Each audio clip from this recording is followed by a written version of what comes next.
I'd like to call this meeting to order. We'll start with roll call. Director Ito. Hiroshi Eto, Director, District 5. Claire Wilson, Director, District 2. Jeffrey McAnalloy, Director, District 1. Liz Drake, Director, District 3. Tammy Campbell, Superintendent. And now if you'll all please rise for the presentation of the colors by Todd Beamer High School, JROTC.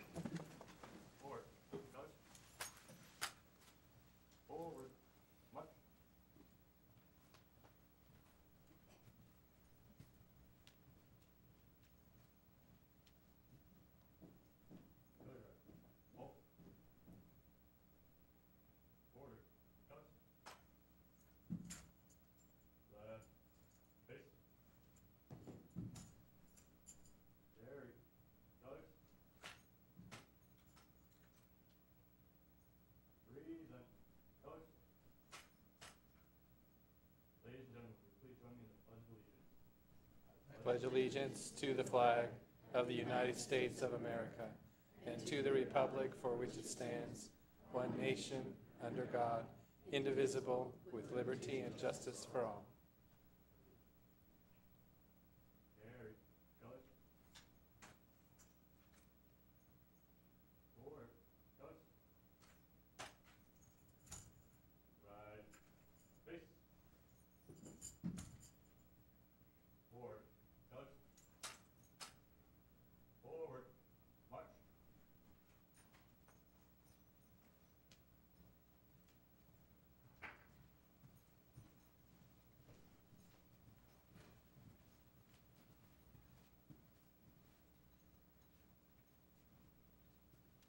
Please be seated.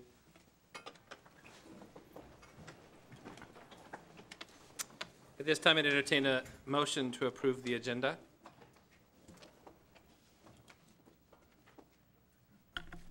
I move that the Board of Education approve the meeting agenda of October 11, 2016 as submitted. I have a motion. Do I hear a second? I'll second. Any discussion? Hearing none, all in favor say aye. Aye. Opposed? Motion carries. Now I'd entertain a motion for the approval of the required approvals agenda. I move that the Board of Education approve the required approvals agenda of October 11, 2016 as submitted. I have a motion. Do I hear a second? I second. Any discussion? Hearing none, all in favor say aye. Aye. Opposed? Motion carries. Next is our good news announcements, and that's why most of you are here, so let's get started. All righty, I get to start tonight. So, on July 10, 2016, the Thomas Jefferson High School math team traveled to St. Louis, Missouri for the 46th Mu Alpha Theta National Convention at Washington University in St. Louis.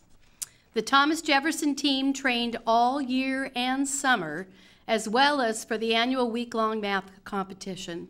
65 of the top schools from across the nation competed in numerous events, and the Thomas Jefferson math team did extremely well, placing 6th overall in the nation.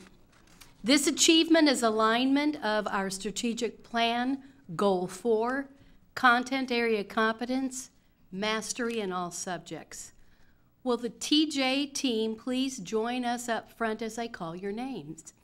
Thomas Jefferson High School now has 3 new national champions, including Nicholas Kim, who placed first in Theta applications.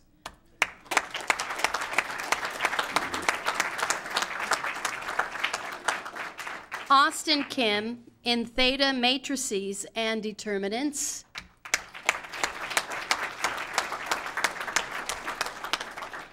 And Tim Green, one of the team's coaches, who placed first among all coaches in mental math. Is Tim here tonight? Let's give him a round. Principal Chacon, would you like to come up and join your group? And your coach? All right, come on up. This continues. Here we go. This continues Thomas Jefferson's winning streak of 22 consecutive years of placing in the top 10 schools in the nation. Congrats to the TJ Math team coaches and scholars who excelled in this national convention. Way to go. We are so proud of all of you.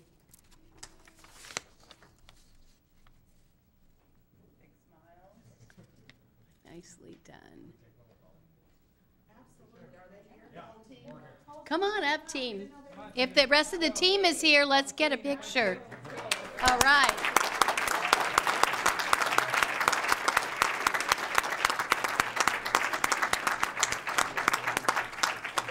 Every single one of these young people coming forward are scholars, and we're so proud to have you as part of our Federal Way schools. Way to go. Awesome. Keep it up. Double up. Find a mathematical way to get up. Awesome. Awesome. We need 3 rows. Now, I know this is an easy problem to solve. 3 rows. Come on, 3 rows. Figure out how you can line up in 3 rows and everyone's face can be seen. 3 rows.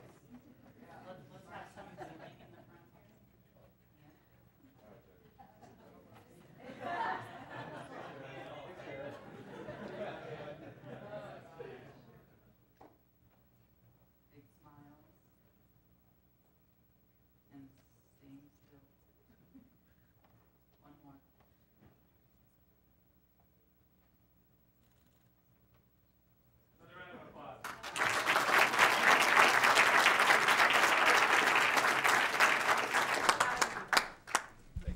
Hey, you're welcome.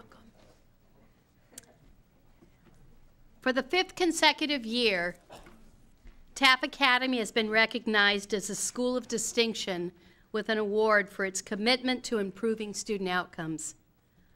36 schools in 11 districts, in addition to Taft Academy, earned this honor for being among the top 5% for their continuous, substantive, and sustained improvement in English language arts and math over a 5-year period. I'd like to invite the following individuals up to be recognized. Mr. Chris Alejano, Director of Education, here on behalf of Trish Mills DeZico, and Principal Pam Tuggle. Please come forward.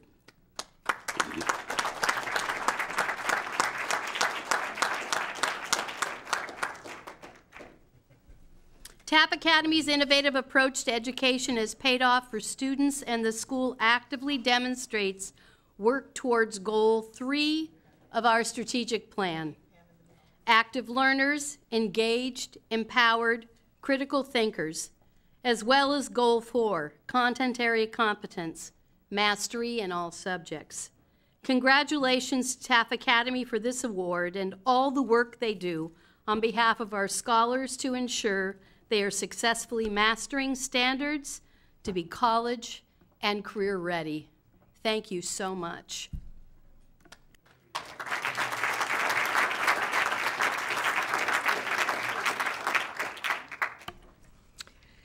And now, each year, Boeing offers internships to a select group of students from local school districts.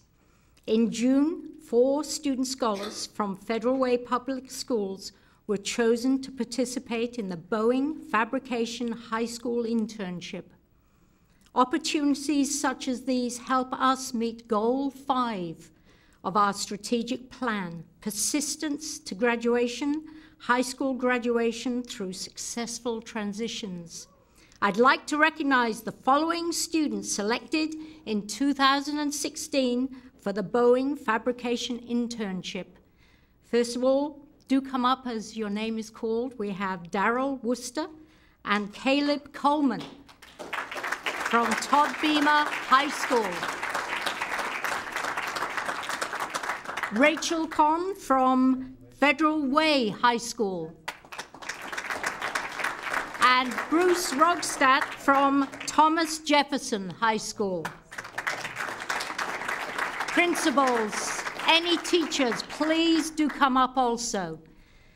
The scholars worked at Boeing during the summer and received hands-on training, factory experience, as well as pay.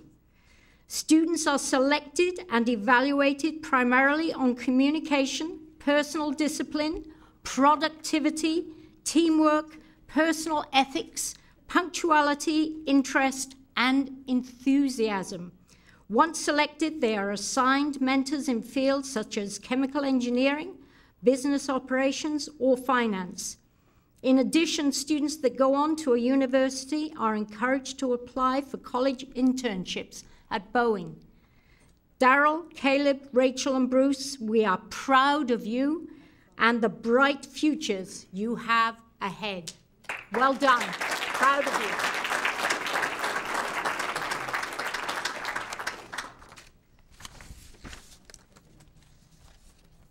And now, District 4, we have Jackson Patterson, a Taft Academy senior. Do come up, Jackson. Taft Academy senior is a young man of many talents and interests who is excited about the future of technology that is ever expanding, and he can't wait to see what new inventions and discoveries appear in this fast-paced industry. He is driven to find ways technology can help address problems in his community, especially as an advocate for young students facing the same struggles he had to overcome. Recently, Jackson was selected to interview Governor Jay Inslee at the 2016 Full-Con Tech Conference on the Microsoft campus. Jackson's questions for the governor were about the funding and opportunities for better technology for education, so our students from Washington State, specifically students of color and women, would be fully prepared to secure jobs in our local tech industry. He did an outstanding job in the presence of many technology leaders and innovators. Jackson is a scholar who demonstrates being empowered and prepared to develop personal responsibility in order to be a positive, productive member of society, which supports Goal 2, whole child, thriving, confident, responsible individuals. His commitment to having his eye on the goal makes him a role model for other students struggling to overcome personal challenges to find academic and personal successes. Congratulations, Jackson, for your accomplishment. We are proud of you.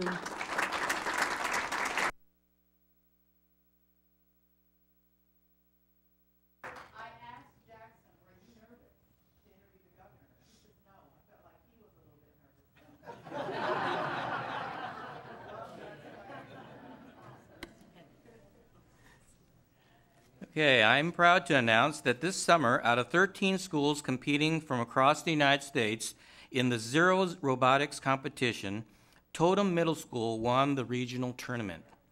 The 5-week STEM, a science, technology, engineering, and math curriculum, introduces students to computer programming, robotics, and space engineering, providing hands-on experience programming SPHERES, which stands for Synchronized Position, Hold, Engage, Reorient Experimental Satellites. The program culminates with a tournament where winning teams, SPHERES, compete aboard the International Space Station. Middle school participants got to see the SPHERES operate in space. I'd like to invite the scholars up to be recognized. Hayden Williams.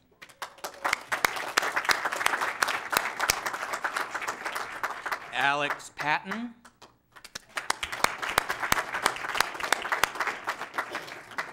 Naveed Shuddadind. Hunter O'Shea. Talafina Tualale.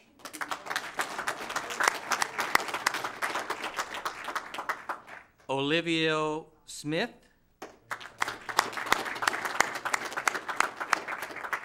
Haley Mencius. Sainofoe Fanene. Leonora Fanene. Joshua Enesser. Nolan Tao. Ryan Lee. Oscar Paredes. And Carmela Sanders. This Zero Robotics competition is a great step toward Goal 4 of our strategic plan, Content Area Competence, Mastery of All Subjects. I am so proud of this team for their focus on STEM curriculum and their success in the tournament. Congratulations to all.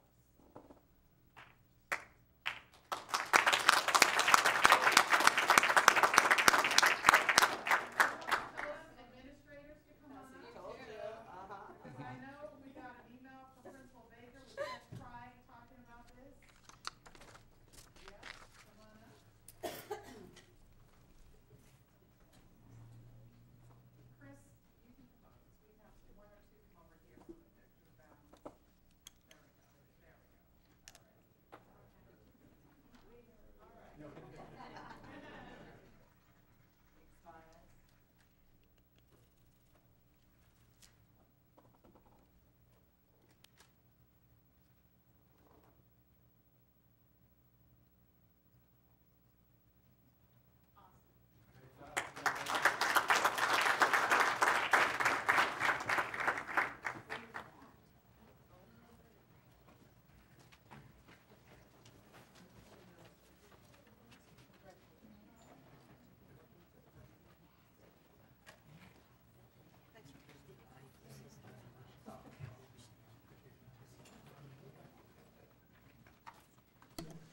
I'll give everybody a leave in just a minute, and we'll get started with the rest of the board meeting.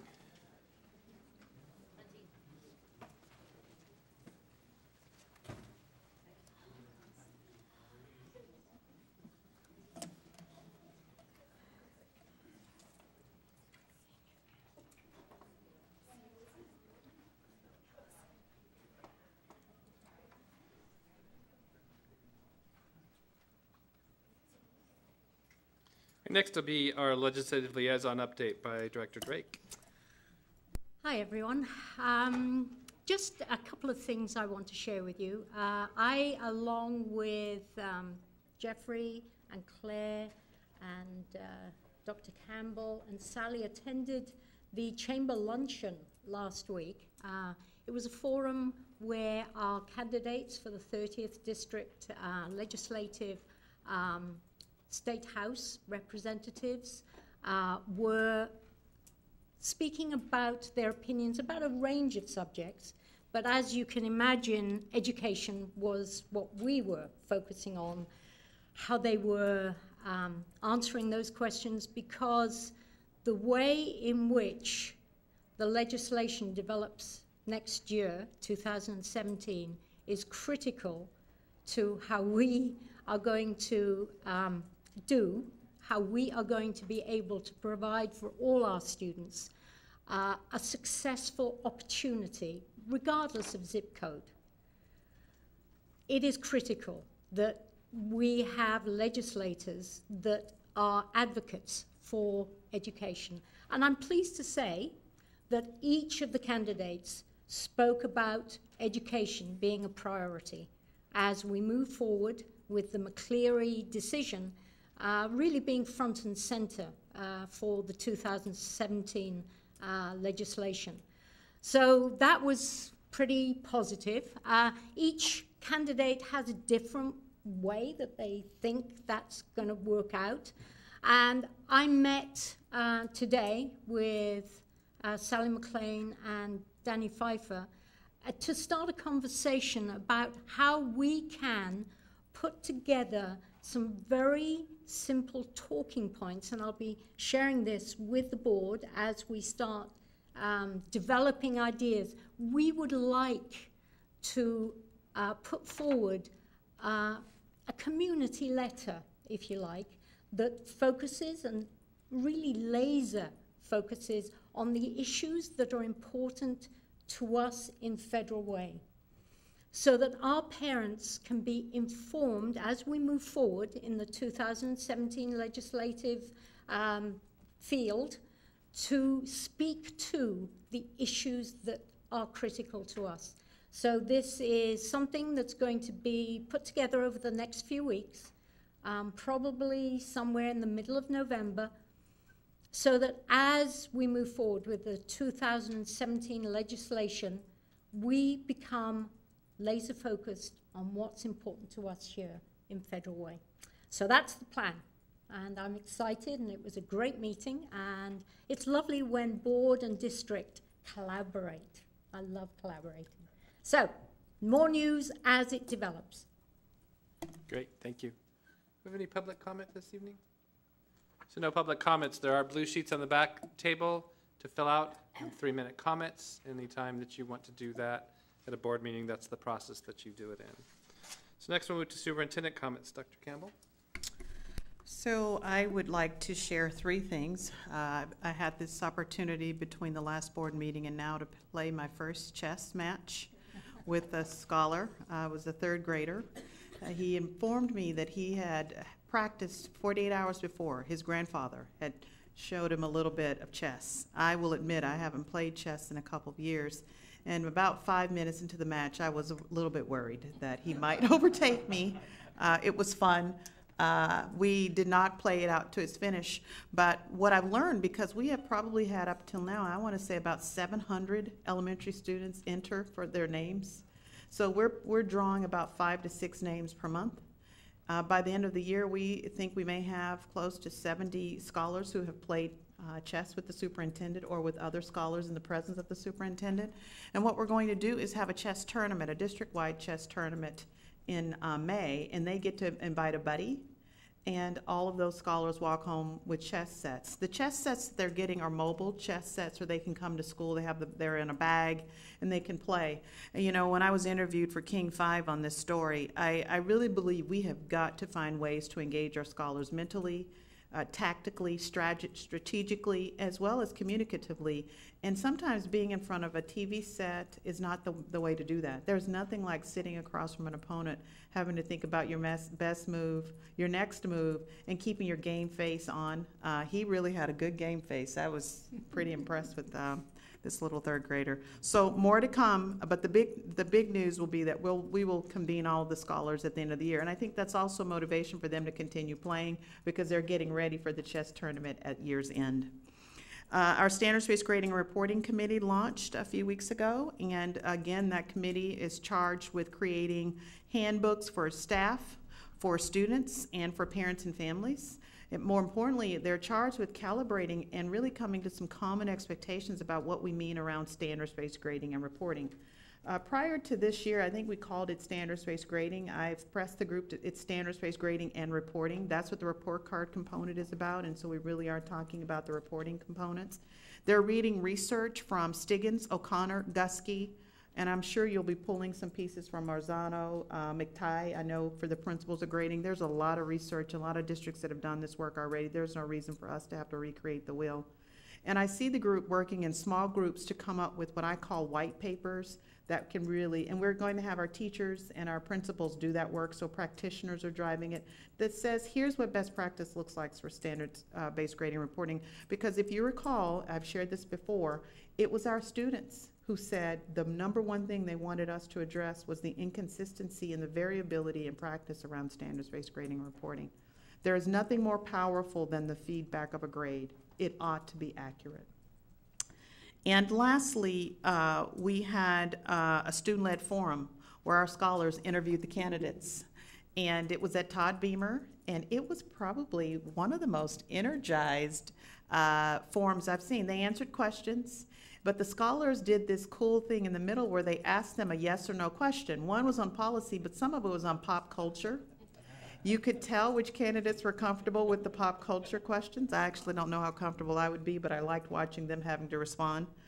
The scholars did a really nice job, and I think that's something that we want to have as a tradition. We want to rotate probably from various schools, having different student leadership groups coming up with questions to ask the candidates. We want an informed citizenry, and we should start with our scholars. So it went very well. I was pleased. I was really proud of them. And I want to thank Principal Hall. She's not here, but Joni really did a nice job with her team with pulling that together at such a late notice. That's it. Thank you. Now we'll move to school board comments. Director Drake, would you like to start us this evening? So I've just got 2 comments that I would like to share. First, I was invited into an elementary school Lake Grove Elementary, 4th grade class, where I was asked to be part of an award celebration. And somehow they've sort of adopted me. And I love that there's this connection. Every student in the class received an award. When I met with the teacher, Mrs. Jaquish, she suggested that I just read out the award. And I think this is an important thing to comment on. I just read the award. She wanted to read the student names because it's so important to make sure that we get our students' names pronounced correctly. So we went through, and there were math awards, citizenship awards, writing. Every student, first of all, received the award, and then Mrs. Jaquish went into some length as to what she had observed in the first few weeks of school and why this award was being given. And it just spoke so loudly about whole child, our goal too, and thriving, confident. This doesn't happen overnight. Students who are confident, thriving, responsible individuals. It happens day in, day out with this sort of pride in performance. And yeah, I thought it was really very powerful.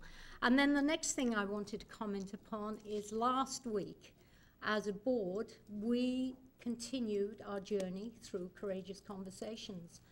And we've got these lovely little notebooks that we make notes in, and I'm really feeling the connection with what we as a board are doing, with the connection that is occurring throughout the district.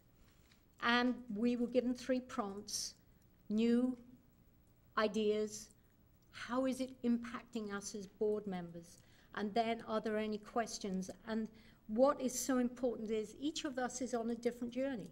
Each of us is coming from a different place, and there's that important sense that we're being given the time and the respect to be on this journey as individuals, but bearing in mind that we are leading something that's so powerfully important within our district. So they're the 2 comments that I have. Great, thank you. Director Wilson? I will say that on September 29th, we had a regional meeting at Auburn High School, and Director McAnalloy and I were there representing Federal Way High School, as well as the WASDA board, which is the School Directors Association board. I sit on that board representing one of 2 representatives for the King County School Board Directors, and Director McAnalloy is vice president of our current legislative committee, so was there because we had just gotten done with our Ledge Assembly in Spokane, where we're coming up with our platform. So I did get an email today that we have a conference call tomorrow, and we'll see the Ledge priorities as they've come out and been voted on by the membership, and then they'll be what we talk about at our annual conference in November. So the regional meeting also, we had folks from the state board that were there. We had directors from all over King County, and had some nice conversation around what paramount duty means, as well as the work that we're individually doing in districts around equity and specifically racial equity. October 1st, I spent Saturday at the Washington Family Engagement Trust, their 2nd annual conference up in Mill Valley at Jackson High School, where I had the pleasure of proctoring a couple workshops, but also sitting in the audience and in the room with a number of Federal Way families who in the past years have always gone there and been sponsored by others like One America. And to have them be in the room there on that Saturday, they're A, by themselves, and B, representing their own organizations and groups that they've created and developed, was absolutely wonderful to see and to be part of, and have them be seen as experts in our region just speaks volumes to the work that's happening here. I also attended the Chamber Luncheon and the Student-Led Candidate Forum, and I will say the Student-Led Candidate Forum was far more engaging, I found, than the chamber luncheon. It may be the audience, I'm not sure. It might be the questions. And what struck me was the scholars that opened and closed the session. That normally doesn't happen. We have our candidates give an opening statement, but in this particular event, our students gave their perspective and their overview and their thoughts around important things, so that the candidates had an idea and a frame from which those students were coming. And then in the end, had another student that did reflection and also made sure to really set a stage and a real visual picture of what they as individual students were looking for in their next representative. So that was incredible. I had an opportunity to go on our first set of board superintendent visits, and Superintendent Campbell and Director McAnally and I visited Federal Way High School, we visited Truman, and we visited Sherwood Forest, which is something new that we're doing to really do some spot classrooms, and really looking to see, when we talk about quality instruction, what that looks like. And we're really friendly, and we're there just to look. We don't even really sometimes know what we're looking at. And so it's interesting when principals go, "Arr!" They freak out, and it's like, no, just show us what you got. And so I just really appreciated it, and I know Jeffrey did too, that warm, welcoming feeling of having your knees buckle, like, oh my gosh, I hope this is going to be okay. And we're like, this is the best thing since sliced bread. So the next group we visit, thank you ahead of time for letting us come. The Evening with the Stars was also something that happened this last Saturday, and it was in support of Advancing Leadership Youth. And they did something a little bit different this year, and the fact is they had students from Advancing Leadership as well as past graduates be the waiters.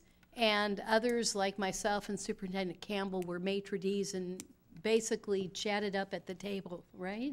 We were supposed to chat up the table. And I want to just do a shout out to Mary, who is my waitress, Federal Way High School senior, who we had just an awesome conversation about her future, and that was perfect. I want to thank my board members on my left and my right and appreciate the individual journeys they've agreed to go on in each of our work around racial equity. And the issue of names is a huge one, and I appreciate you bringing it up, Director Drake, because it's a microaggression. And when we don't call students by their given names, or we shorten their names because it's easier for us, it does something to the very core of who that young person is. And the same thing happens with adults that we interact with. And I think it's always one of those things, if I don't ask right away, am I going to embarrass myself by asking later on, did I say it right, or how do I say it? But the very fact that you put yourself out there speaks volumes. So I just really want to say that I've heard from more than one parent that kind of distress when their students have not been called by the names they've been given. It's something we need to think about. And my last statement would be chess. I don't play chess. I want to know how to play chess. We have a chess set in Town Square Park that's huge, so students will be able to play outside during the summer. And I'd challenge the Commons to come up with a chess board in their common area where we have students in every public area that we go have an opportunity to play. So the community center, the pool, anybody, the bank, anywhere kids are, it would be awesome to have chess sets around, just as a way to think about math and a way of thinking about strategically helping critical thinkers. Great, thank you. Director Etto? Thank you. Last week, I also had the opportunity to go to my first set of visits with Dr. Campbell. We visited Todd Beamer High School and Rainier View Elementary, and really appreciated Principal Joni Hall and Mr. Kent Cross for taking the time and showing us around. It's really great to see how the district-wide strategic plan that's informed by the entire Federal Way Public Schools team, you know, is being instituted down at the school level with their school improvement plans. And so it really is great to see, with evidence in the classroom, how the team's taken the strategic plan to heart. It kind of made me reflect a little bit about how each superintendent leaves their mark over the years. We had Superintendent Van der Ark, who had a business acumen, and he powered down to make each school kind of an innovation center. We had Superintendent Murphy, who brought in great ideas like the Technology Access Foundation. Superintendent New introduced us into We Day and took our scholars into community service and looking at themselves as international citizens. And now with Dr. Campbell, we've gotten the entire team to formulate a strategic plan so that everyone has their eyes set on a set of goals, and there's sideboards for all the schools to still have their ability to innovate, but still march in unison as an entire district for the benefit of student scholars. So it's really great to see how we're progressing and leveraging the work of prior superintendents, and I'm really hopeful for the future of this school district. Thank you. So student-led forum, it was pretty powerful to watch our scholars kind of lead as we look at our 4 candidates that will soon represent us for the next 2 years in the House. This is probably one of the most pivotal elections that will happen based on what will happen out of McCleary. We're under current 40-year kind of funding formulas back from the 70s, and that will change, and it will actually pull federal aid out of what has been a negative impact over the last 40 years, from $6 to $8 million differences every year compared to our surrounding districts. And so it's important, but I also believe that this board is very engaged. We are very aligned from being in a board perspective. I actually will probably take over the helm as the chair on the Ledge Committee for the next 2 years, starting in January.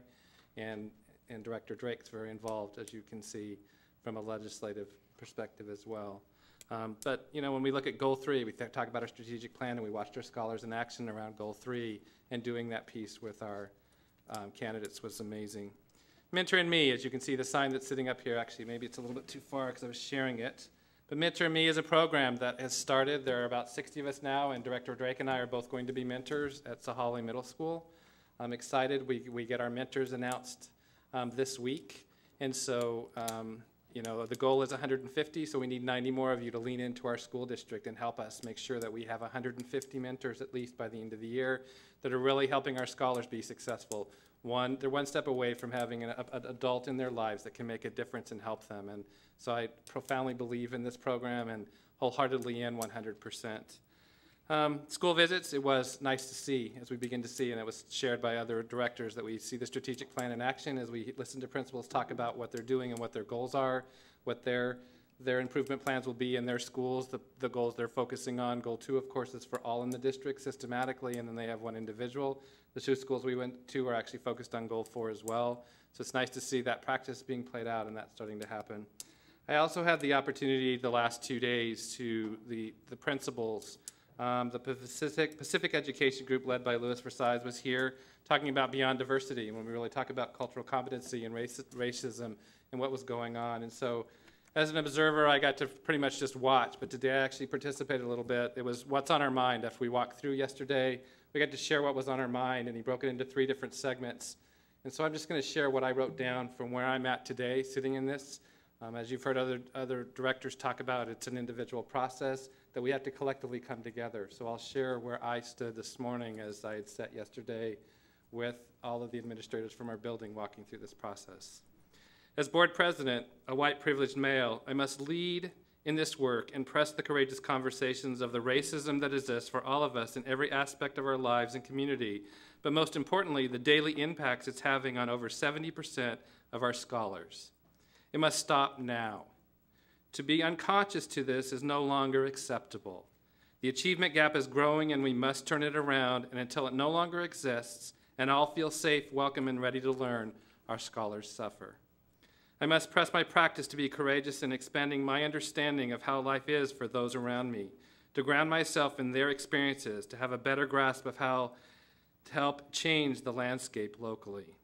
I must deepen my understanding to take the next steps in this journey to begin the change of the landscape and the institutional racism that is prevalent in and around every aspect of my life. And that, I end there. I want to make one real quick announcement, and I can't believe I forgot about this. It has to do with this little opening of Federal Way High School. And, you know, it's one of those things that keeps you up at night, and so apparently, you know, you phase out here and there. But on the 21st, we're having a ribbon cutting from 2:45 to 3:30. We're inviting all in the community who want to come and be a part of this to do so.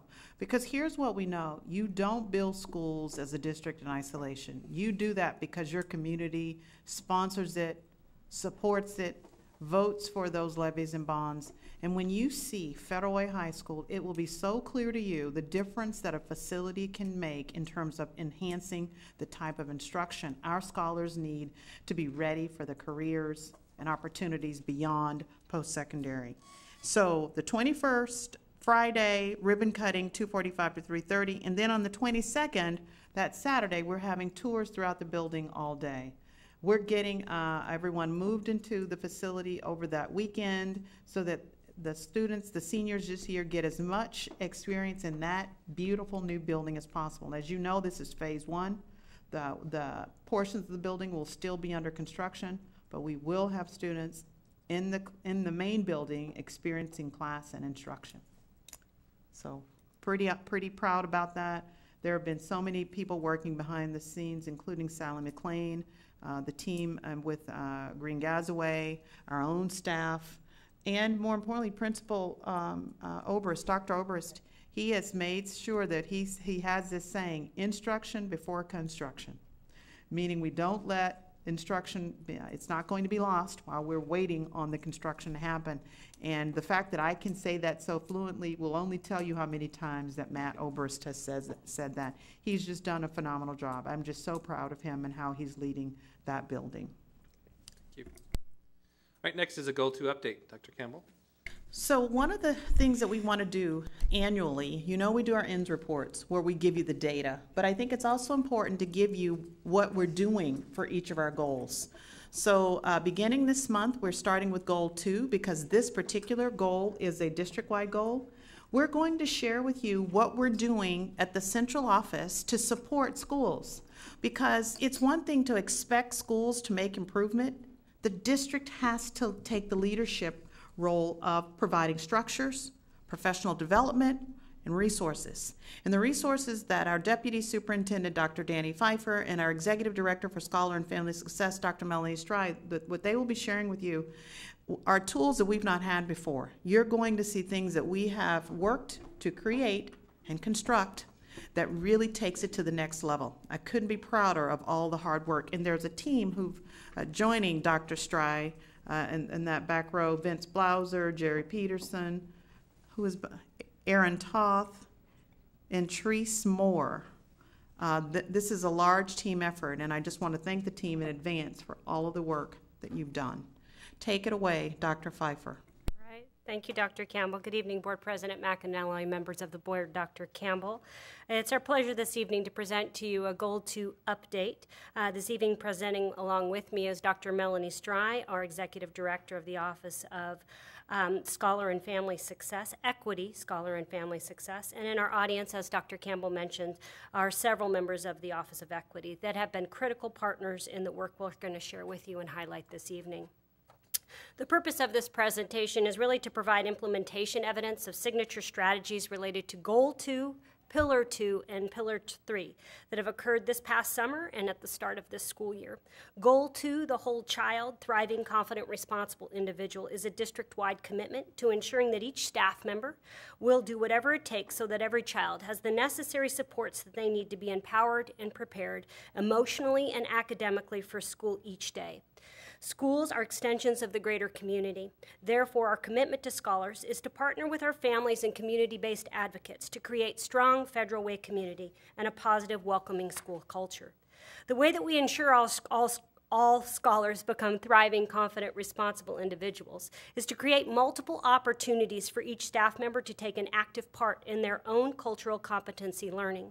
Many of our scholars face some of the most difficult life challenges, such as homelessness, abuse, and neglect, and daily racial aggressions, requiring us as a socially just organization to engage in continuous learning and leading in all of our work capacities. This evening, you will hear specific signature strategies related to improving the learning supports and conditions in each of our schools for each of our students. We will specifically be highlighting the signature strategies and the work accomplished to date in direct relationship to each of these. It is also important to note that the work set forth in Goal 2, the whole child, is in direct alignment and support of End 3, a voice, whole child, personal responsibility, and citizenship. And we will be providing our initial evidence spotlighting our current and future practices that demonstrate this. Moreover, the Goal 2 and the progress we will share this evening in the form of work samples also serve as evidence to support Executive Limitation 2, more specifically EL2A, establishing relationships and interactions, EL2B, adopting and developing standards-based academic programs, EL2C, developing and adopting culturally responsive preparatory program, and EL2D, establishing a safe, civil, supportive, and conducive environment. Dr. Campbell continuously leads our team through data-driven dialogue. She frequently can be overheard asking, what does our data tell us? What evidence do we have that illustrates that this is effective? In order to ensure that our district-wide implementation of each signature strategy is impactful and that we fully realize Goal 2, we are committed to the measures of progress derived to closely monitor Goal 2. The first measurement is the percent of scholars participating in at least 95% of classroom instructional time. Next is the percent of scholars and families participating in scholar-led conferences. We must ensure that we monitor the percent of scholars we feel that our school is safe and welcoming as measured by perception survey data, and the percent of scholars meeting expectations on non-academic behaviors on standards-based report card. Lastly, we ensure that the percent of scholars who complete 24 hours of community service before graduation. District-wide, we are committed to equity. As one, we'll see it's integrated throughout our strategic plan and most significantly and intentionally aligned to our goals. As related to Goal 2, equity means each scholar knows, understands, and embraces his or her own and others' cultural backgrounds and learning needs in order to advocate for self and others. Under the socially just leadership of Dr. Campbell, the divisions of the Office of the Superintendent, Teaching for Learning, and the Office of Equity for Scholar and Family Success have collaborated to ensure that the signature strategies are seamlessly integrated into each scholar's moment-by-moment engagement. This evening, we will share 11 critical initiatives that have begun since the beginning of this past summer, and others that have currently begun that are directly related to our Goal 2 efforts. Throughout this presentation, we ask that you think about scholars you know that will benefit from the efforts of this work. Please know that our work with Goal 2 is merely just launching. All efforts related to this goal are to strengthen scholars' opportunity for ownership in their education, to come to school confident about their safety, and to know that they are cared for by adults and peers. And most importantly, that our scholars see a productive, fulfilling future for themselves and to be able to name specific supports they have in their life that have enabled them to be an active, engaged learner in a school community.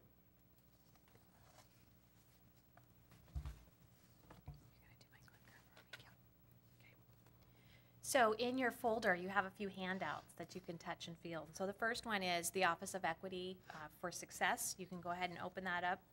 The Office of Equity for Scholar and Family Success opened our doors in the middle of August. Our commitment to scholars and families and staff members is to ensure that the following 2 signature strategies are embedded in our servant leadership model. The 2 signature strategies are to ensure systems for social emotional support are implemented school-wide. All staff and scholars are taught, provided with frequent feedback to implement with fidelity, and to provide staff with culturally competent professional development to ensure high expectations of all scholars' intellectual capabilities and create a culture of inclusivity, equity, and accountability. Although each of these 2 goals measures of progress apply to our work, the priority outcome is to measure the percent of scholars participating in at least 95% of classroom instructional time. As you can see on the slide, we have 15 staff members in our office. We provide support services that ensure each scholar reaches their highest potential. I'd like to highlight some of the work that we've done in just the past 2.5 months. Our AmeriCorps, we have 44 tutors that are up and running in schools. Activities and athletics, we have 1,918 scholars participating in fall athletics. Attendance and truancy, we are serving 110 scholars currently. Our AVID has 1,700 scholars and 62 teachers. Our college-bound scholarships, we're currently at 80% with our 8th graders, and we're continuing to sign up scholars daily. Our current comprehensive counseling model has 36 counselors, 16 of which were added, thank you very, very much, to our schools this year. We've provided equity training for all staff. This fall, we provided over 2,020 staff members have received training, and it's growing as with each offering. Currently, our discipline, we have had 2 expulsions, 53 in-school suspensions, and 53 in-school and 64 short-term. Our family liaisons are up and running. We have 23 at elementary schools, and we have 2 family academies, which I will highlight later, that are in 2 of our elementary schools, 1 high school and 1 middle school. Our work continues on. We're not done yet. We also continue to serve homeless students. Currently, right now, we have 155 confirmed homeless students and 100 new potentially students in need. Our harassment, intimidation, and bullying efforts we have provided training, multiple trainings for principals, assistant principals, and all school staff throughout the district, including custodians and nutritional service providers will be trained by October 31st. We continue to work on our graduation assurance, which also then includes our FAFSA and WASFA, PSAT, and SAT. And we have approximately 1,700 8th graders, 11th graders, 1,700 11th graders, as well as about 1,800 12th graders that will participate. We have distributed our rights and responsibilities, and we also have those live, and they can be accessed on our online resource. The Mentor and Me program, to date, we are up to 60. When this was crafted, we were at 42, so we are growing by the week, by the day, actually. Currently, just this fall, we are serving 321 Native American scholars.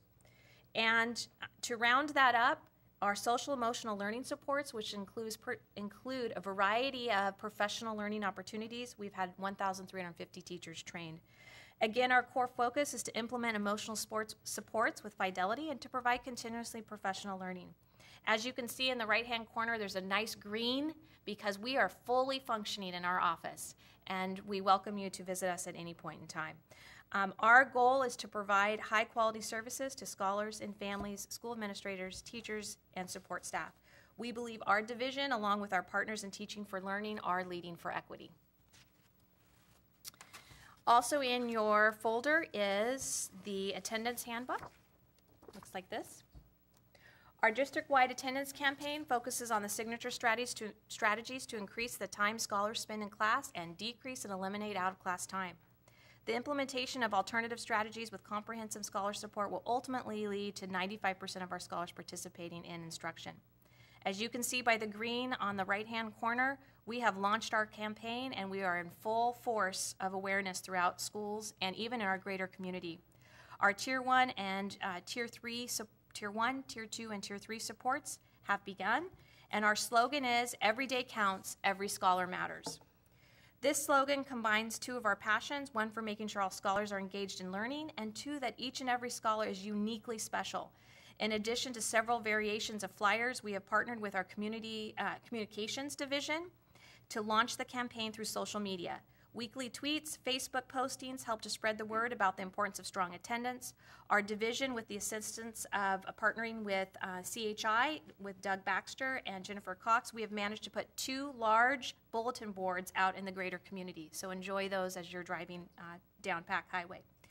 Additionally, we have for you on Thursday, when you join us for the Goal 2 convening, some yard signs that we know you'll want to put up.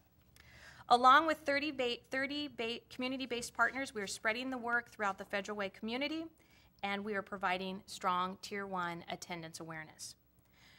We know that Tier 1 attendance is important. However, we are moving into Tier 2 and Tier 3 supports over the next several months. Such efforts include the following: partnering with schools, like providing family workshops around truancy and attendance, home visits, community health supports, and implementing district-wide restorative practices. We're increasing professional learning on adverse childhood experiences and cultural competency, and we're forming partnerships with our health-based organizations.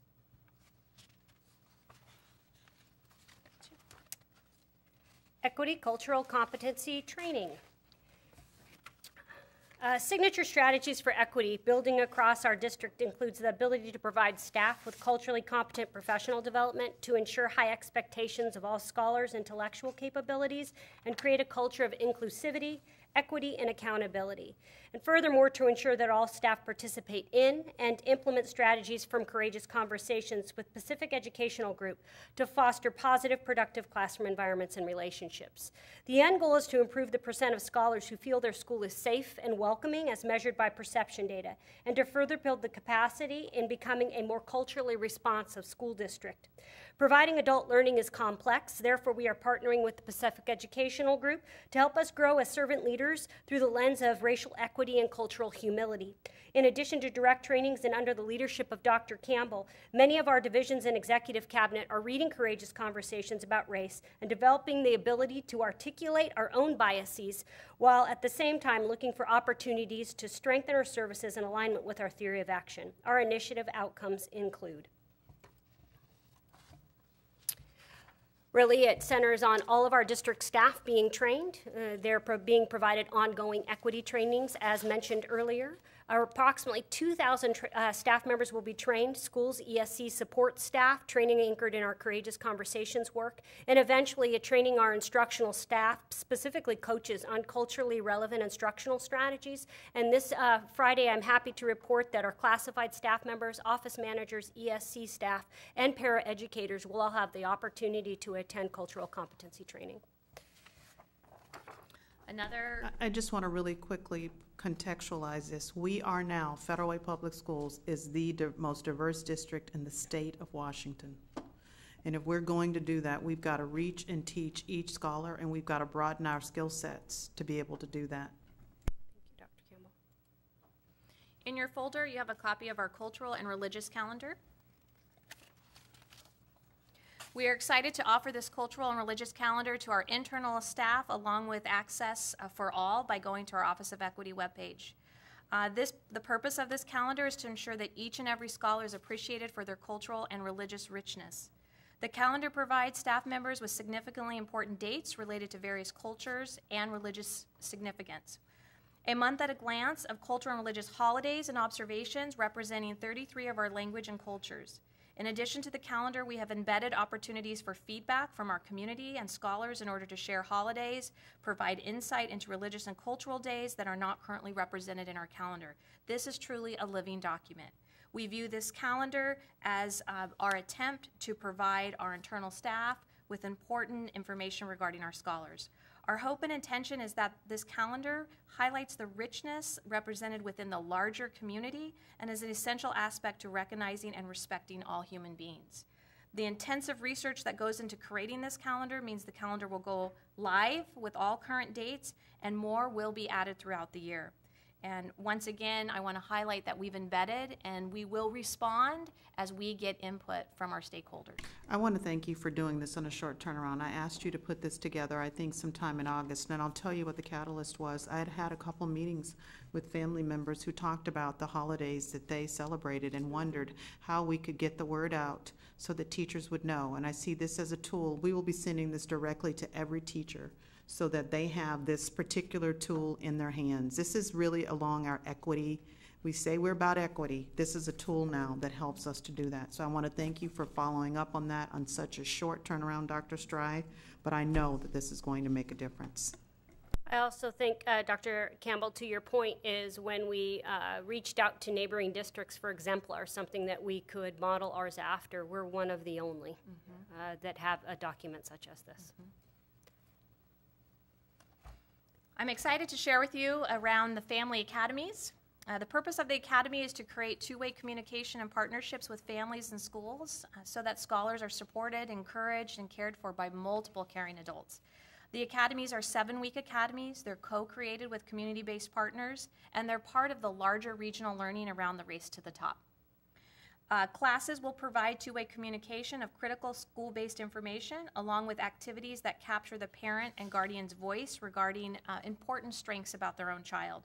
This is a unique partnership as it is part of the Race to the Top funding. We are approximately at 50% implementation with the heavy lifting taking place right now currently every weekend. Partners in the community and internally are building content modules.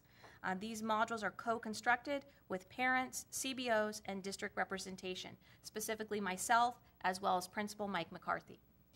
The initiative outcomes include the following. The signature strategy is to build cultural competency.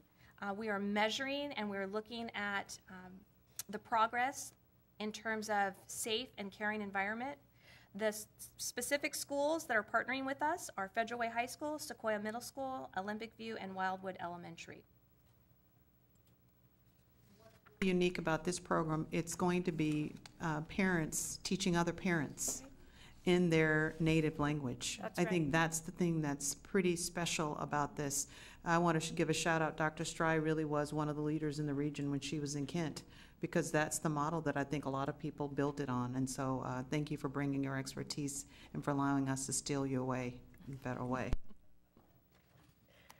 We're going to highlight convening with community-based partners, Goal 2. Dr. Campbell continues to champion her desire and fortitude to bring community partners along with our strategic plan implementation. And you'll notice the flyer in your hand, in your folder, that we have distributed to over 125 people. The signature strategy to employ a variety of authentic methods across language and cultures to help families understand available services, advocate for their scholars' needs, and support their scholars' learning is the launch pad for the first Goal 2 community convening. The convening will occur this Thursday, October 13th from 3:30 to 7:30 p.m. The measure of progress aligned to this convening includes, but are not limited to, the percent of scholars participating in 95% of classroom instructional time, percent of scholars who complete 24 hours of community service before graduation. Our goal is to continue to grow and strengthen our partnership through initiatives related to these signature strategies. We have asked 125 community partners and invited them to discuss the Goal 2 initiatives. There are 4 key initiatives we are asking them to partner with us on: the Mentor and Me program, scholar-led conferences, 24 hours community service, and our attendance campaign and supports. Together, we hope to form action teams with interested community partners to further strengthen and embed the initiatives into the partners' current passions and areas of expertise. Okay, the rights and responsibilities. It's also in your folder.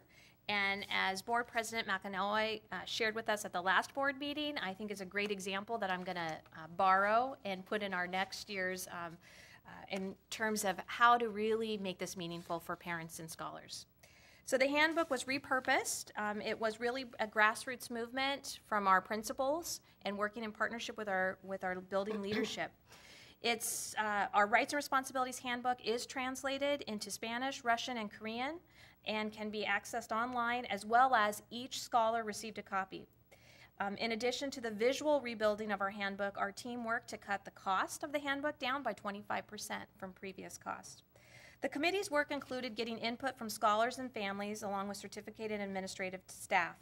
We held convenings for parents to come and provide feedback, and we also offered all parents received message through our CI5, and we received about a dozen responses through that, so we had electronic correspondence with various parents.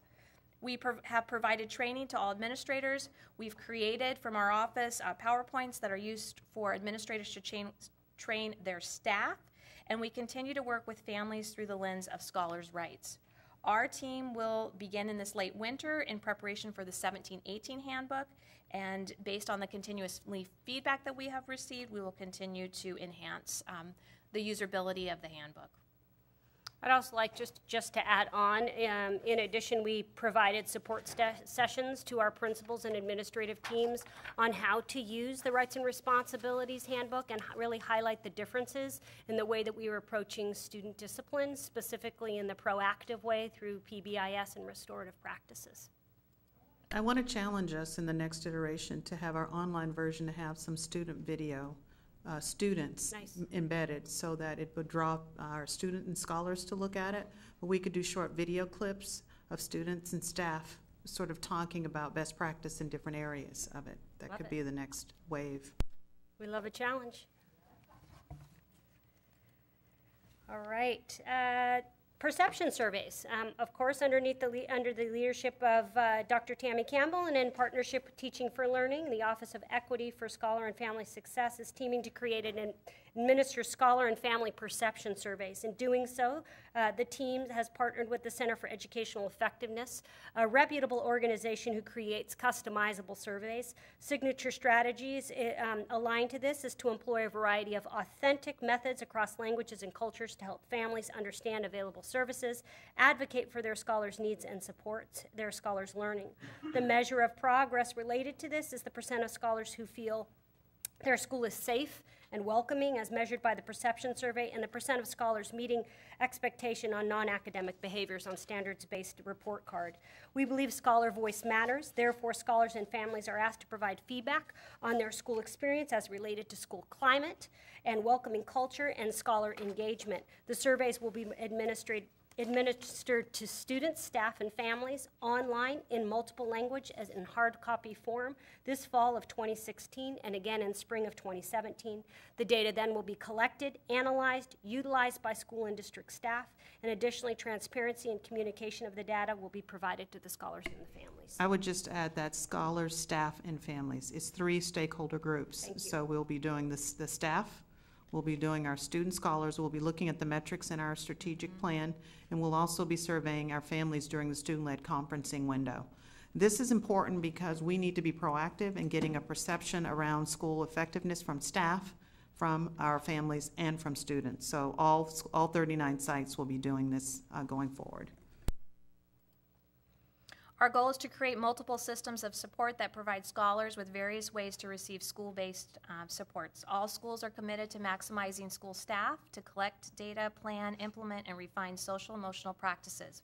All school administrators and teachers will participate in PBIS training to support district-wide implementation. The signature strategies include implementing a system-wide safety and security plan that includes PBIS, capturing kids' hearts, restorative practice, and multiple professional development opportunities to increase all staff's capacity and understanding of adverse childhood experiences and child growth and development. The measures of progress include percentage of scholars who feel their school is safe and welcoming as measured by the perception surveys we just spoke about. We've had 2 days of professional development for certificated staff and specialists. We've provided ongoing district and school-based learning to support social and behavioral instructional supports. ACEs, restorative practice, capturing kids' hearts, professional learning is offered throughout the school year. And in addition to that, we have a full-time restorative coordinator at each of our middle schools. The percent is low, if you notice down in the corner, because we feel this particular initiative takes multiple opportunities and offerings over the course of the year. Our plan is to include school-specific professional learning along with district-provided over the next several months. You're welcome to join us on October 22nd on Saturday at Todd Beamer, where we will be focusing and offering a variety of social-emotional classes. As you can see as you saw by the picture, the heart of our learning is grounded in equity. However, we are implementing a strong district-wide PBIS implementation framework for how schools approach supporting all scholars. Our social-emotional supports are nested in restorative beliefs that all scholars can reach their fullest potential if our adult interactions are genuine, caring, restorative in nature, and ongoing. Dr. Campbell's commitment to the whole child will contribute to a healthier, hopeful, and more social, just, greater community. Scholar-led conferences. Scholar-led conferences spotlight the most important person in the process, educational process, the student. Research tells us that SLCs improve parent involvement and brings students to the point where they ask their teachers, how can I make my work better? Scholar-led conferences put the scholars in charge, holding them responsible and accountable as they present their work to their families. This type of conference is a natural progression in the quest to prepare scholars to thrive in a global society. The signature strategies include our ability to ensure that school staff meet with each scholar and their families at least 2 times a year and engage in 2-way communication regarding scholars' academic and social-emotional progress, as well as to conduct family and scholar survey forums to measure scholar engagement and empowerment, scholar focus groups, summits, advisories, and fishbowls. We've included both strategies as we will have opportunities for families and scholars to give feedback on their personal experiences, as well as additional ways in which information that helps us glean insight into their scholars' engagement and self-advocacy opportunities. The measure of progress for this initiative is the percent of scholars and families participating in scholar-led conferences. Scholars prepare in advance for their conference with assistance of their classroom teachers and school staff. In our eventual goal in this is to ensure scholars have a collection of evidence that they will share with their family members. And additionally, over the 2016 and 17 school year, a scholar-led conference committee consisting of key stakeholders will collaborate to refresh the current model for a revised process to be used in the 17-18 school year. The intent is to strengthen the existing model based on scholar, family, and staff feedback. You have a brochure in your packet I'd show you, but I already gave it out tonight. So please help us as we continue to launch the Mentor in Me program. The signature strategies for the Mentor in Me program are to increase the time in class and decrease and eliminate out of class through the implementation of alternative strategies and comprehensive scholar support, as well as create, communicate, and implement a school-wide behavior management system like I described earlier with PBIS to increase scholars' voice in restorative practices and to access core instruction. We believe the impact for our scholars with mentors will increase the scholars' ability to participate in at least 95% of their instructional time. Dr. Campbell's genuine concern and hope for each scholar is the catalyst and vision behind this program. However, schools cannot do mentoring alone. Together with our Communities in Schools mentoring program, we are asking our community to lean in and join us, to be that caring adult in each child's life.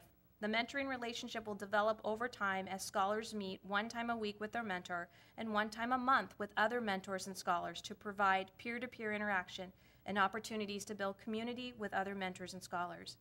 Mentors become advocates for their scholars by helping the scholars identify school resources and gain skills needed to effectively self-advocate. Mentors are provided ongoing monthly mentoring strategies, and additionally, our mentors will receive ongoing cultural competency training along with mentoring tips. We are at 50% implementation with our launch just around the corner next week. College Bound. Our signature strategy specifically addressing College Bound is that we ensure all staff regularly communicate with scholars and their families through a variety of methods and language regarding each scholar's progress toward college and career readiness. We will measure our efforts by closely monitoring the percent of scholars who complete applications for College Bound scholarships, FAFSA and WASFA, and we are focused on 100% of our eligible scholars signing up for College Bound scholarships. As part of the College Bound sign-up process, we are helping scholars to complete a variety of checklists that they need to do and the Scholar Pledge. The ability in 7th and 8th grade to sign up for scholarships brings hope and a plan for young scholars that they are smart and capable of earning an advanced degree. Initiatives like Discover You provide district-wide messaging that career and college are important for contributing to a greater social justice purpose. Each middle school administration, counselor, and career specialists and teachers are working together to create intentional opportunities for scholar sign-up and for families to hear about College Bound. Every 8th grade and 11th grade student in the district will be tested, which I earlier said is approximately 1,700 per level. Each high school will be offering a WASFA, FAFSA parent and scholar informational evening workshops on a monthly basis. Todd Beamer will be offering the FAFSA WASFA evening workshop called Life After High School Evening, and that will happen on October 19th. And lastly, when looking at an implementation and sustainability timeline over the course of the next 5 years, we'd like to highlight for you some accomplishments that will happen at the end of year 1. Before you do that, I just want to stress something. You know, what you're going to see us transitioning to is not isolated schools doing things. When we say we are doing them, that all of our schools are doing them. We don't want to, we're moving away from a school is doing something to all of our schools are doing something because all of our scholars deserve the same opportunities. That's an equity strategy. So that's what I would see us moving towards with these FAFSA nights, that we're doing them at all of our high schools. Correct. So at the end of year 1, we will have attained 75% implementation on all initiatives. We will have created methods for capturing data around our measures of progress and the implementation of our signature strategies, and we'll have onboarded all stakeholders and provided high-quality professional learning.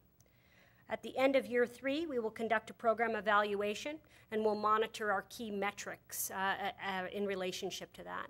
We'll have scaled out all of our initiatives and have supported principals' leadership in building their capacity so that they can lead the initiatives in the school, their own schools. And we'll partner strategically with families and our community members. And year 5, which is the 2020-2021 school year, our hope is that scholar family staff surveys indicate increased scholar engagement and academic success rate, an upward trend in that data. And program evaluations demonstrate ongoing refinement and fidelity of our signature strategies throughout our system. We'd like to thank you for listening to the Goal 2 update, as it was a lengthy presentation. And we'd once like to just recognize the other staff members in our audience that have been critical partners. If you guys could just stand up and be recognized.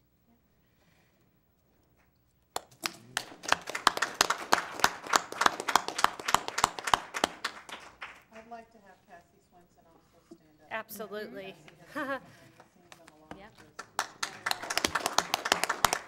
You actually took the words out of my mouth, because what I was going to say is none of these products would be as visually pleasing or as concise and clear without that critical collaboration of our Chief Communications and Strategy Officer, Cassie Swenson. So we thank you. Incredible team. Any questions? Any questions? I just had a question. When you were talking about the translation of the Rights and Responsibilities Handbook, you, I think, talked about that currently it's translated into 3 languages. And I'm just wondering what the projection or the trajectory might be about adding additional languages, and if not, because of our numbers, how we're supporting families and making sure that they are able to interpret what we're sending home as far as rights and responsibilities for their students. I can speak to that one. We are actually looking at having it translated into Ukrainian as well, because our Ukrainian and our Russian, the feedback that we're getting from our 2 communities is that that they need it in both. In terms of the other languages, what we're doing and working closely with the communications department is making sure that all front office and principals have an access line to on-the-spot translations and interpreting.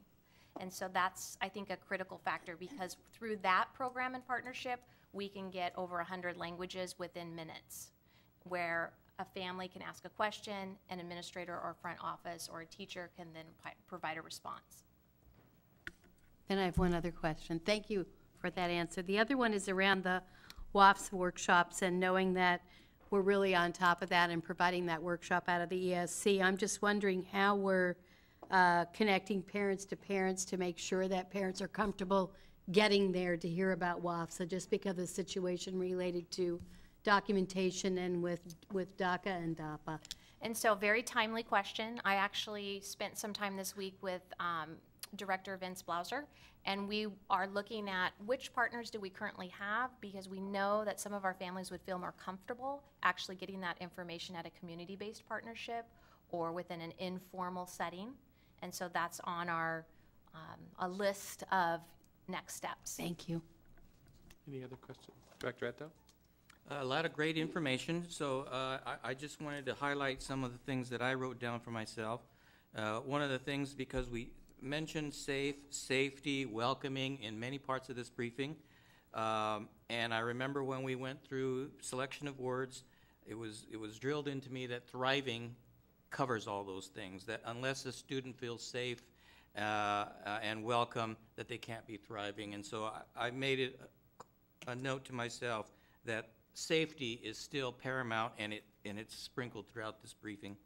The other thing that I noted is every adult that has an opportunity to intervene with a student is getting trained. Whether that person is a food service worker or a custodial member of the team, they're getting trained on bullying, and also in terms of cultural competence, they're getting trained there.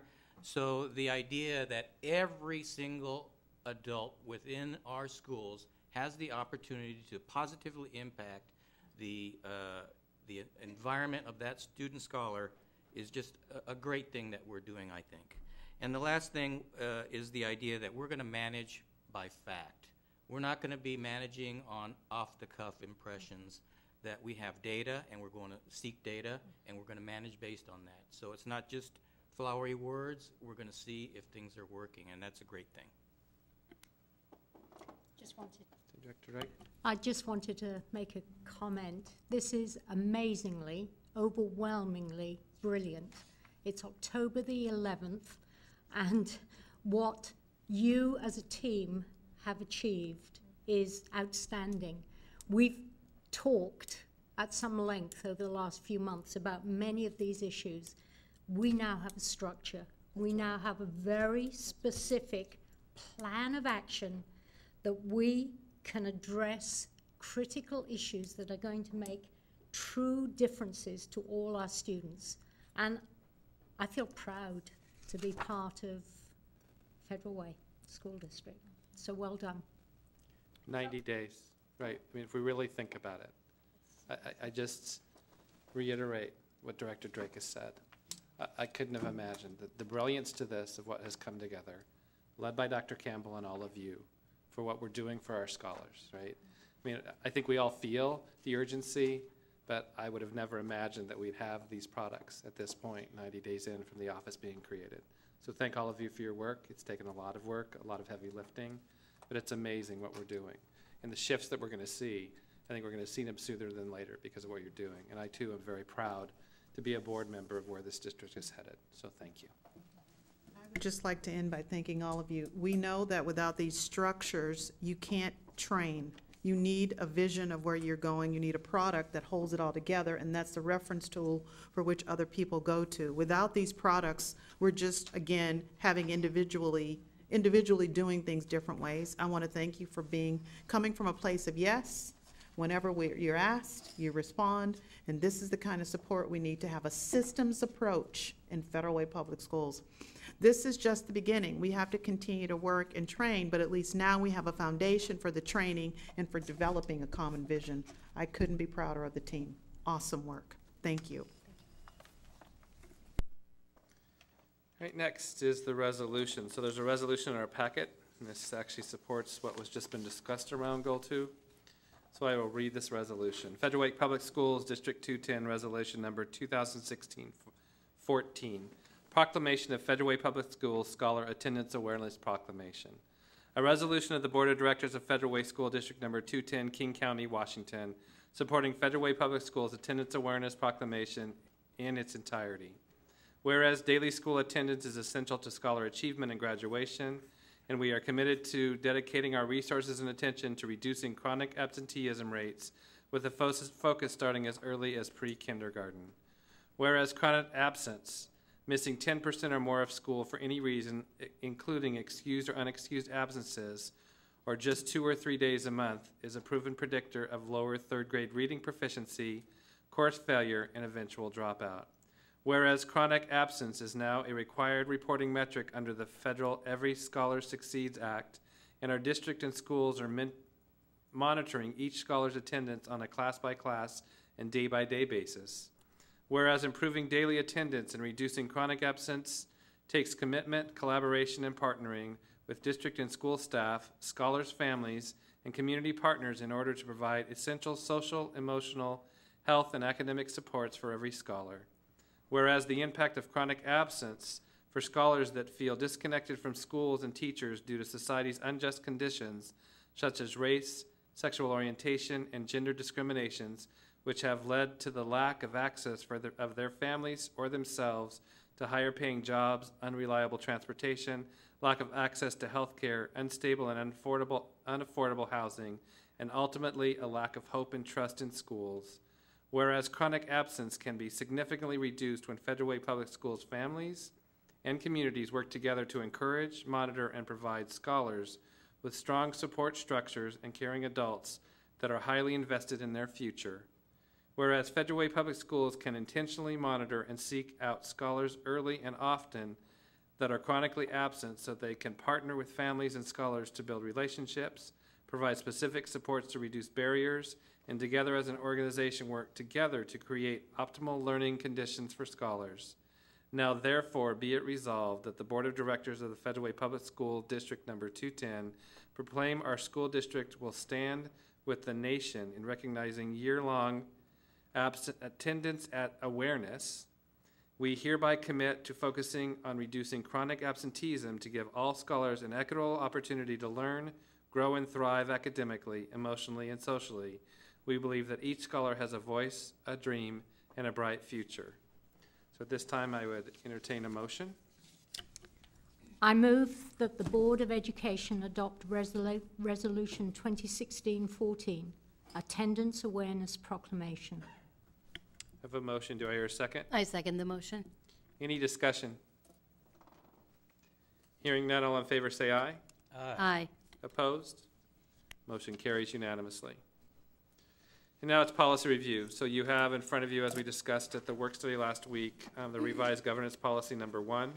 We are in our home stretch team. We've been doing this for 15 months. We've covered everything but our own policies. Save the best for last, right? So here we go. There's 29 of them, but this actually combines the first 2. So at this time, I'd entertain a motion. I move that the Board of Education approve the revised governance process policy 1 as submitted, and that policy title is Board Commitment and Governing Approach, and it's GP1. I have a motion. Do I hear a second? I second. Any discussion? Hearing none, all in favor say aye. Aye. Opposed? None.